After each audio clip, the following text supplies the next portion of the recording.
Hello everyone, আসসালামু আলাইকুম। কেমন আছেন সবাই? সবাইকে পবিত্র ঈদ উল ফিতরের শুভেচ্ছা, ঈদ মোবারক। এই তো আমাদের রান্নাবান্না চলছে। এখানে হচ্ছে আমি দুধ সেমাই রান্না করব, তাই আগে থেকেই সেমাইটা ঘিয়ে ভেজে নিচ্ছি।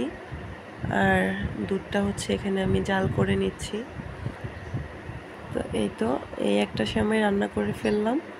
তারপরে হচ্ছে আমি জর্দা সেমাইটা এখানে নারকেল, বাদাম, কিশমিশ সব কিছু নিয়ে তারপরে হচ্ছে এটা একটু ঘিয়ের মধ্যে ভেজে সেমাই দিয়ে তারপরে হচ্ছে ভালো করে ঝুরা ঝুরা করে রান্না করেছি।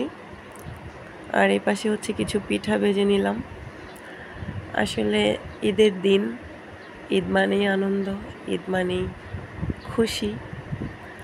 আমার শরীরটা বেশি একটা ভালো না, মানে গলাটা বসে গেছে, তাই ঠিকমতো ভয়েস দিতে পারছি না, আর সবগুলো ভিডিও ক্লিপসও নিতে পারিনি। তো এই তো আমার রান্নাবান্না। এখানে আমি নুডলস রান্না করেছিলাম, জর্দা সেমাই, দুধ সেমাই, লাচ্ছা সেমাই, পিঠা, আরও কয়েকটা আইটেম ছিল। যেহেতু আমাদের এখানে 8টায় জামাত, 8টার আগে যতটুকু পেরেছি রেডি করেছি। তো খাওয়া দাওয়া করে সবাই নামাজে চলে গেছে। আর এখানে হচ্ছে আমি দুপুরের রান্নাটা আস্তে আস্তে করে নিচ্ছি। এপাশে গরুর মাংসটা কষিয়ে নিলাম।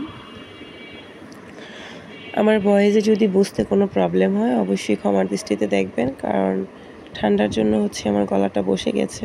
মাংসটা আমি আগে থেকেই প্রেসার কুকারে ভালোভাবে কষিয়ে নিয়েছি, অলরেডি সিদ্ধ হয়ে গেছে। এখন আমি একটু গরম পানি দিয়ে দিলাম। তো আমি আরও কিছু রান্না করব, চলেন আপনাদের সাথে শেয়ার করি। রোস্ট রান্না করব, তার জন্য হচ্ছে আমি রোস্টগুলো আগে থেকে একটু লবণ দিয়ে ভেজে নিচ্ছিলাম, কারণ একটু ভেজে না দিলে দেখা যায় ব্রয়লার মুরগি খেতে তেমন একটা ভালো লাগে না। আর এটাকে আমি একটু ছোট করে নিয়েছি যাতে এটার ভিতরে সব কিছু ঢুকতে সুবিধা হয়। আর এই পাশে হচ্ছে আমি ঝরঝরা একটা পোলাও রান্না করেছি। আর এই তো রোস্টটা আমি এখানে আমার রান্না ডান।